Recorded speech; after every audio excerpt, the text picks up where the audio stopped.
और उसके बाद Bangladesh extradition request for the Sheikh हसीना।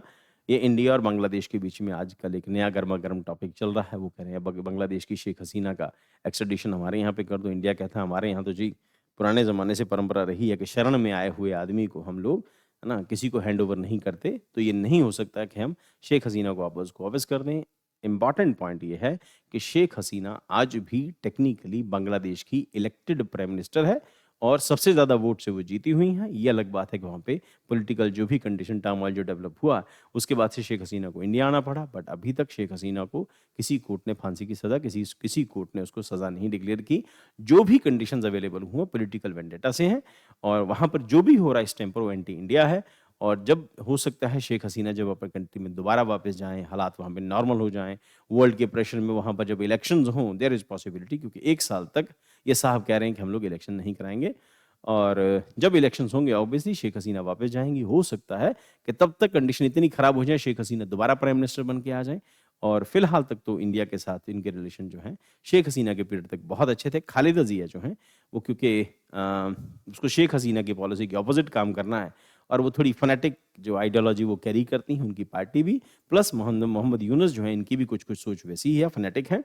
और ऐसी कंडीशन में हम लोग शेख हसीना को उनको नहीं दे सकते और इंडिया ने स्ट्रिक्टली मना कर दिया। ऑब्वियसली बांग्लादेश का एक बड़ा तबका जो होगा वो इस बात को इंडिया की को सपोर्ट करेगा। हो सकता है कि कुछ लोगों को ये बात पसंद नहीं आए, हो सकता है शेख हसीना इलेक्शन भी हार जाएँ, बट ये है कि डिप्लोमेसी और स्ट्रैटेजी में इन सब चीज़ों को बड़ा इम्पोर्टेंट रखा जाता है। Bangladesh has formally requested India to extradite Sheikh Hasina, क्योंकि इन्हीं के टाइम के इनके फादर के टाइम मुजीबुर रहमान के टाइम के ऊपर इंडिया ने वहाँ पर जब अपनी आर्मी डेवलप की थी उस एरिया के अंदर, क्या नाम है उसका, अम, बांग्लादेश के अंदर जो हम लोग जो आर्मी वहाँ पे डेवलप करते हैं, अ, बताना बेटा क्या नाम, मुझे दिमाग में नहीं आ रहा नाम उसका। आपको किसी को याद आए तो? बांग्लादेश की और जो हम लोगों ने डेवलप की है यार, कुछ दिमाग में नहीं आ रहा, मुझे नाम याद नहीं आ रहा उसका, स्ट्राइक नहीं कर रहा दिमाग में। तो वो हम लोगों ने उसको ट्रेन किया था, उसके बाद इंडियन आर्मी की वहाँ से फिर वो सरेंडर होता है, फिर वो नहीं, नहीं बेटा, अराकान नहीं, जो बांग्लादेश के अंदर 1971 में इंडिया जिसको सपोर्ट करता है, अराकान तो अभी उसके साथ चल रहा है। क्या नाम था? दिमाग में नहीं आ रहा। बड़ी सिंपल सी टर्म है, कई बार स्ट्राइक नहीं करती है। तो उसके बाद फिर वो साइन होता है, फिर पाकिस्तान सरेंडर करता है, 92,000 सरेंडर करते हैं, वो कई सारी चीज़ें उसके बाद से लेके, और ये सब मुजीबुर रहमान के अंदर होता है। हाँ, मुक्ति वाहिनी, सॉरी, हाँ ठीक है बेटा, थैंक यू बेटा, मुक्ति वाहिनी। तो उस टाइम पर फिर इंडिया मुक्ति वाहिनी को सपोर्ट करता है, फिर उसके बाद से वहाँ सरेंडर होता है, फिर मुजीबुर रहमान पावर में आते हैं। तो किसी टाइम पे जब वहाँ इलेक्शंस होते हैं तो जितनी सीट्स थी उसमें से 1 सीट कम आती है, सारी की सीटें सारी मुजीबुर रहमान को, और उनका स्टांस थोड़ा-सा प्रो इंडिया रहा है। कुछ हद तक हम लोग शेख हसीना के बाद पीरियड में भी ऐसा ही मानते हैं और खालिदा ज़िया का थोड़ा एटीट्यूड डिफरेंट है। इस करके इंडिया जो है उसके लिए शेख हसीना जो है बहुत इम्पोर्टेंट हो जाती हैं। और signed in 2013 to address cross border fugitive and criminal activities, India और उसके बीच में, हमारी और उनके बीच में एक एग्रीमेंट जो है वो साइन हो चुका है। 2013 के अंदर एग्रीमेंट साइन हुआ था। Bangladesh has formally requested India to access Sheikh Hasina. किस नाम के ऊपर? वो कह रहे हैं कि आपने जो crimes crime against humanity, genocide के चार्जेस उनके ऊपर लगाए गए हैं। Hasina fled to India August 5 following widespread protest that ended her 16 years rule extradition treaty between India and Bangladesh signed in 2013। Purpose क्या है? To address cross border fugitive and criminal activities, focus on India's insurgent hiding in Bangladesh and Bangladesh militant seeking refuge in India. तो ये तब ये treaty हुई थी। और की प्रोविजंस क्या कहते हैं? Offences punishable bye at least 1 year of imprisonment includes financial crime, attempts, abatement of a company's role in such offenses, dual criminality principle, the offense must be punishable in both the countries। और उसके बाद article 6, article 7 जो है इस treaty का, article 8, इसको जाके बेटा आप देख लेना, आपको नोट्स में सेंड कर दूंगा, और ऐप के ऊपर और वेबसाइट के ऊपर दोनों पे देख सकते हैं आप। Ground for the refusal, offences of the political nature can be refused, expectations, murder, torture, enforced disappearance etcetera can not be classified as political offences. Exceptions क्या है? Murder, torture, enforcement, enforced disappearance etcetera can not be classified. तो इस base के ऊपर जो है मना नहीं किया जा सकता। Offences on political nature can be refused, और अभी तक जो चार्जेस लग रहे हैं ये सब पॉलिटिकल नेचर के हैं। Amendment in 2016 simplified the process by removing the requirement of evidence only in the court issued arrest warrant needed है। तो ये भी एक प्रोविजन था कि जब कोर्ट ने ऑर्डर इशू कर दिया तो एविडेंस दिखाने की जरूरत नहीं पड़ेगी। Extradition request by the Bangladesh diplomatic note. Bangladesh formally asked New Delhi to return Sheikh Hasina with the face judicial processes. India's response क्या कहता है? Ministry of External Affairs has acknowledged receiving the request but has yet to make decision. The legal grounds will be deprived before any action. Challenges of extradition. तो obviously India कभी भी ऐसा ये बेवकूफ़ी India कभी नहीं करेगा कि इंडिया शेख हसीना को उनको वापस कर दे। पॉसिबिलिटी है कि इंडिया किसी और कंट्री में इनको कह सकता है कहीं और जाके असाइलम ले लो, जैसे इंग्लैंड में असाइलम लिया जा सकता है। तो challenges of extradition क्या है? Good faith clause. India can refuse extradition if the charges appear politically motivated or lack of good faith. ये है इंडिया इसी बेस के ऊपर डिनाई कर सकता है। Political offenses exemptions क्या है? If the allegations are deemed political, India can decisive extradition under the treaty provisions. Impact on bilateral relations. Hasina's presence in India and her public criticism for Bangladesh interim government have already strained ties. India और बांग्लादेश के बीच में relation जो है बहुत अच्छे नहीं चल रहे आजकल। Any extradition decision will have diplomatic and regional implications होंगी। Implications India Bangladesh relations, tension over statement. For India, Hasina accused the interim government for genocide and persecutions of the minorities, escalating tension. The chief advisor, Professor Muhammad Yunus, has expressed concern over Hasina's statement and called for India's cooperation. कि आप इनको वापस करो, हमको पता है कि तुम लोग रिलीजियसली ब्रेन वॉश्ड हो, उसके बाद तुम पॉलिटिकली मोटिवेटेड है, ये सब चीज़ें तो किसी हालत में नहीं। Diplomatic balance. India's decision will reflect it's stance on human rights, political asylum and regional stability. The refusal could stain relations with the new Bangladeshi administration, while compliance may set a precedence for political charges and extradition requests. Conclusion: India's response for the extradition request for the Sheikh Hasina will require delicate balance of legal, political, and diplomatic considerations.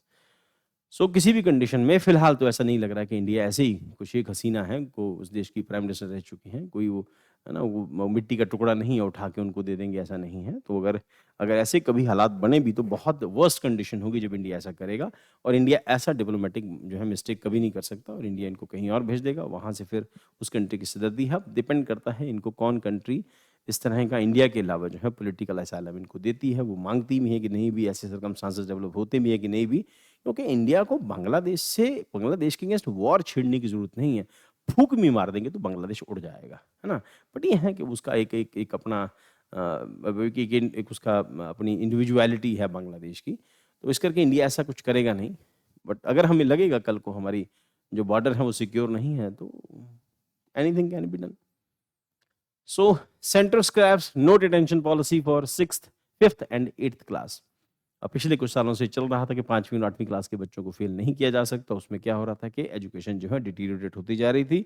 Teachers लगातार complain कर रहे थे कि बच्चे जो है class में पढ़ते नहीं हैं, और हमें कई बार उनके पेपर के ऊपर आंसर लिख के उसको करेक्ट करना पड़ता है, क्योंकि बच्चा पढ़ ही नहीं रहा। उसको पता है कि टीचर फेल नहीं कर सकता, पिटाई हो नहीं सकती स्कूल में, तो इस करके Indian government has abolished the no detention policy of class 5 and across schools under this jurisdiction, including Kendriya Vidyalaya, Jawahar Navodaya Vidyalaya, Saini School, Eklavya's model residential schools. This policy changes seeks to enhance learning outcomes and academic accountability while addressing the right to needs of the students.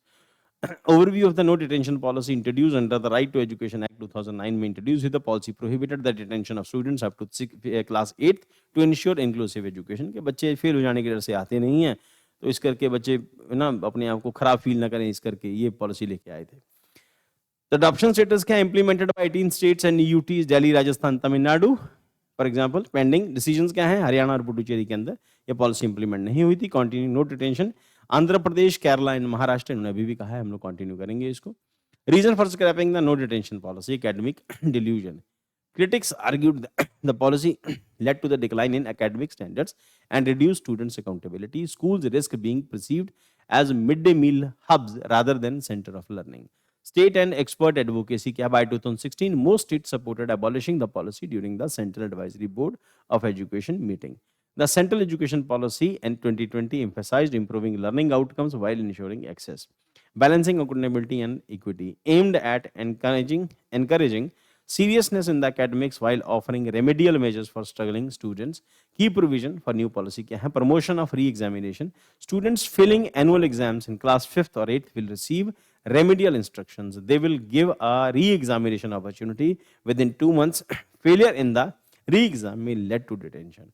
तो अगर दोबारा exam में fail हो जाते हैं तो उसके बाद उनको डिटेन कर देंगे, फेल कर देंगे उनको। Competency based assessment focus on holistic development rather than the rote memorization. तो होलिस्टिक डेवलपमेंट के फोकस होगी, रट्टे मारने पे फोकस नहीं होगा। और उसके बाद support the struggling students, teachers and school heads identify learning gaps, providing targeted support and monitoring process, safeguard for student rights, no child can be expelled before completing class 8 और detain records of the detained student progress will be maintained. Reaction towards the new policy, supporters educators welcome the move as step towards restoring academic rigor. Parents see it as encouraging better preparation for the outcomes. अब parents को पता था कि बच्चा school जाएगा, school fail तो करेगा नहीं, बच्चा जाता रहेगा, टीचर को ब्लैकमेलिंग होती रहेगी, मार सकता नहीं टीचर।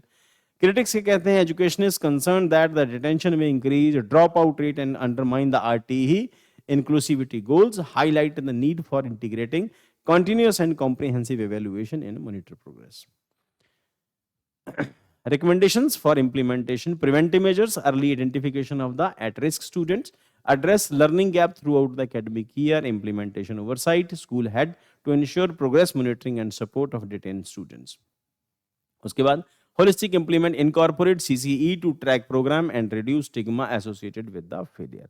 तो कोशिश ये करेंगे कि बच्चों को फेल करने के ऊपर उनके ऊपर फोकस नहीं हो। बेटर ये है कि बच्चों की इन्हेंसमेंट की जाए, एजुकेशन को और इम्प्रूव किया जाए, टीचर स्टूडेंट गैप को कम किया जाए और बच्चों को फेल करने के ऊपर फोकस नहीं हो। अगर बच्चा नंबर कम लेके आता है, फेल हो भी जाता है तो 2 महीने का टाइम दिया जाए और उसमें टीचर उसके ऊपर फोकस करे ताकि वो फेल ना हो।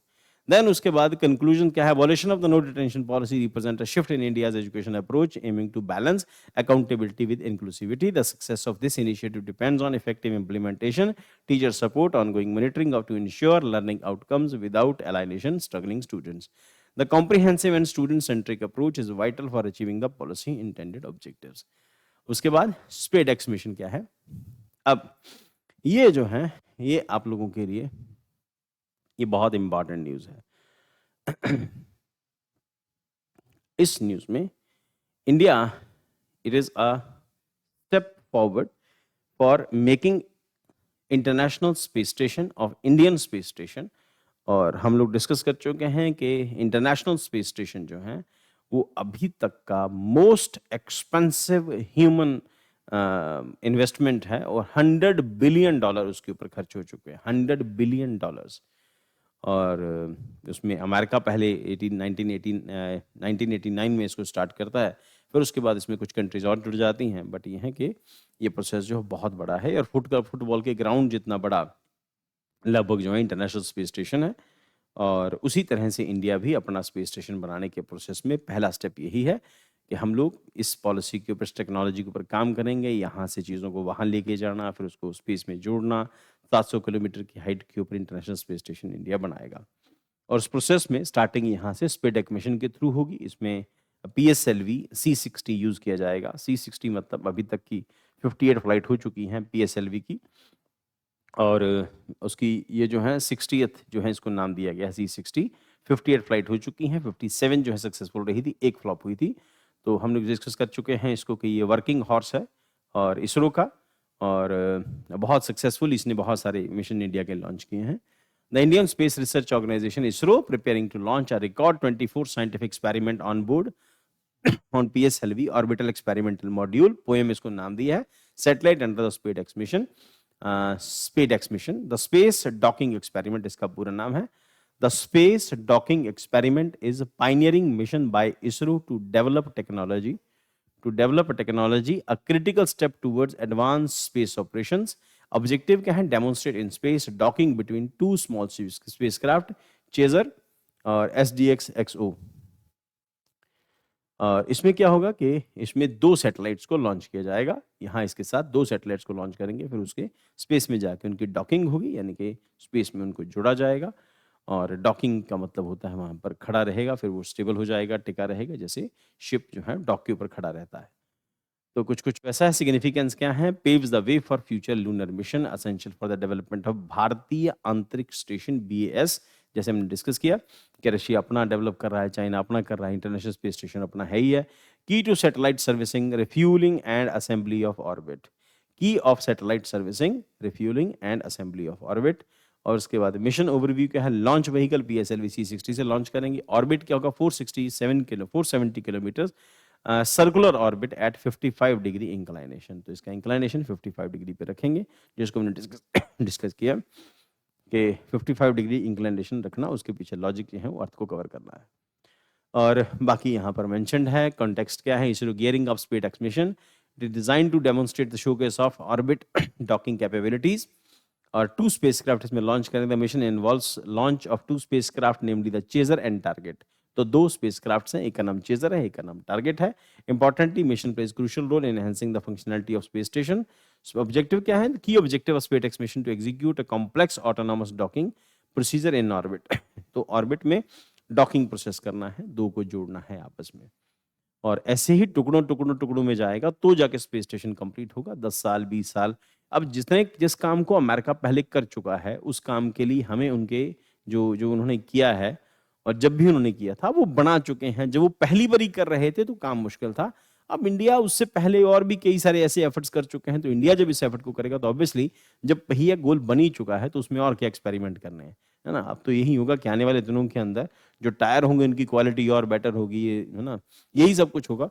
अब ये है कि उतना टाइम हमें नहीं लगा जितना अमेरिका को लगा, क्योंकि उस टाइम पे टेक्नोलॉजी आउटडेटेड थी, अब तो टेक्नोलॉजी बहुत एडवांस हो गई। और उसके बाद constitution technology develops through the SpaceX have as application in the various areas including human spacecraft in space satellite serving the other proximity operations, India's own space station Bharatiya Antariksh station. और space station India is set to launch its own space station named Bharatiya Antariksh station by year 2035 तक अपना हम लोग launch कर देंगे। Indian space station planned to be considerably smaller and with a mass of 20 tons compared to the International Space Station. It is primarily purpose जो भी है इसका research and ये होगा. The space station is habitable spacecraft designed to support human crew members and remains in space. जैसे हम लोगों ने ISS में पढ़ा कि 6 से 8 लोग उसमें रह सकते हैं, इसमें 2-3 लोग ही रहेंगे, कंपैरेटिवली छोटा होगा। इसका साइज जो है ये 20 टन का होगा और वो तो बहुत ह्यूज है, फुटबॉल के ग्राउंड जितना बड़ा है। सो फ्यूचर लूनर मिशन हैं, तो ये सब के लिए ये मिशन काम करेगा, स्पेसएक्स मिशन। तो इन्होंने ये 2 लॉन्च करके बता भी दिया, इस तरह से ये 2 इनकी डॉकिंग होगी, ऊपर जोड़े जाएंगे, ये 2 है ना पीसेस हैं। और the target of chaser spacecraft will separate with the initial velocity difference creating 10 to 20 kilometre inner satellite separation using propulsion system. The spacecraft will align into the same orbit for far rendezvous. अब पहली बात ये है कि इनको space जो भी इसको लेके जाएगा, स्पेस व्हीकल लेके जाएगा, उससे सेपरेट होना है। सेपरेट हो जाने के बाद इसमें एक अपना इंजन लगा है, ऊपर में पहुंचने के बाद ये स्पेसक्राफ्ट जो भी इसको लेके जाएगा उससे सेपरेट हो जाएगा, स्पेसक्राफ्ट अलग हो जाएगा, यानी कि जो व्हीकल जो लेके जाएगा उससे सेपरेट हो जाएगा। फिर ये जो ऑब्जेक्ट है ये अपने इंजन ऑन करके एक स्पेसिफिक जगह पे पहुंचेगा, फिर उसके बाद दूसरा इक्विपमेंट उसमें अपना इंजन लगा वो इसके साथ आके जुड़ेगा, ये डॉकिंग है। तो ये यहाँ पर इस इमेज में हम दिखा रहे हैं कि ये इसके साथ जुड़ना, यही डॉकिंग है। और ये 2 पार्ट इसरो ने इसकी फोटो रिलीज की है, तो ये 2 आपस में जुड़ेंगे आगे स्पेस के अंदर। और इसके लिए लगभग 125 करोड़ रुपया अभी तक गवर्नमेंट ने इसके लिए रिलीज किया है। और कहा जाता है, इसरो कहता है कि अगर आप गवर्नमेंट ऑफ इंडिया हमारे ऊपर 1 रुपया स्पेंड करती है, हम उसके 2.5 रुपये गवर्नमेंट को वापस करते हैं। ऑब्वियसली ये पैसा वेस्ट तो नहीं होगा, इसके पीछे कुछ ना कुछ तो सोच समझ के प्लान किया होगा। The target and chaser spacecraft will separate with an initial velocity difference creating 10 to 20 kilometer inner satellite separation using propulsion system. अपने propulsion system use करेगा, अपने engine use करेगा। The spacecraft will align into the same orbit for far rendezvous. Docking demonstration. Docking will demonstrate electrical power transfer capability. After docking, the spacecraft will undock the future payload operations. Will undock for the future payload operations. तो future payload operations के लिए ये prepare हो जाएगा, क्योंकि एक एक करके इक्विपमेंट वहां पे पहुंच जाएंगे। तो what is poem? PSLV orbital experiment module, इसको पोएम नाम दिया है। PSLV orbital experiment module is an innovative platform for ISRO that repurpose the 4th stage of the PSLV into the orbital station for the conducting scientific experiments. Development by Vikram Sarabhai Space Center. और features क्या हैं? Equipped with navigating guidance and control NGC system for attitude stabilisation, reduces space debris by reusing PSLV components. Reduces space debris by reusing PSLV के component इसमें use होंगे। Historical use क्या है? First utilise in the PSLV C-53 mission 2020 में इसको use किया गया था। हिस्टोरिकल कॉन्टेक्स्ट क्या है? Global first space docking was first achieved by the Soviet Union 1967 and was docking of Cosmos 186 and Cosmos 188. India's milestone with SpaceX India is set to become the fourth country to master space docking technology. तो दुनिया में सिर्फ चौथी country हम लोग ऐसे होंगे जिनके पास स्पेस डॉकिंग टेक्नोलॉजी है। और significance of the SpaceX strategic milestone positioning India as a leader of the autonomous space operations. Technological advancement enables satellite servicing and spacecraft assembly in orbit, enhances capability for deep space explorations. Global collaboration, open opportunities for partnership in space station development and interplanetary missions. Conclusion क्या कहता है? SpaceX mission prepares a landmark achievement in India's space exploration journey, underscoring ISRO's growing capabilities in cutting-edge space technology. This mission not only propels India into the elite group of spacecrafting nations, faring nations, but also lays the groundwork for the future advance and space missions. तो ultimately जिसको बार-बार discuss करते हैं कि इससे reputation भी increase होती है आपकी जब आप इस तरह के प्रोजेक्ट करते हैं। अभी तो ब्रेन चाइल्ड है ना? आने वाले दिनों के अंदर ये किस हद तक बड़ा बनाते हैं, हम हो सकता है हमारी इकोनॉमी का साइज हो जाए और ये वर्ल्ड की मोस्ट एक्सपेंसिव जो क्रिएशन है, मैन मेड क्रिएशन जो है, उससे बियॉन्ड हम लोग चले जाएँ या उससे और एडवांस टेक्नोलॉजी में हम लोग बना लें। इट डिपेंड्स कि इंडिया आने वाले टाइम के अंदर नई टेक्नोलॉजीज़ के ऊपर कितना काम करता है। नई टेक्नोलॉजी में सबसे इम्पोर्टेंट है क्वांटम टेक्नोलॉजी और quantum technology plus quantum satellites plus quantum computer. India इसके ऊपर खूब पैसे खर्च कर रहा है। चाइना इस एक्सपेरिमेंट में हमसे थोड़ा सा आगे क्योंकि उसने पहले शुरू किया था और चाइना जो है वो क्वांटम फिजिक्स में कमांड करता जा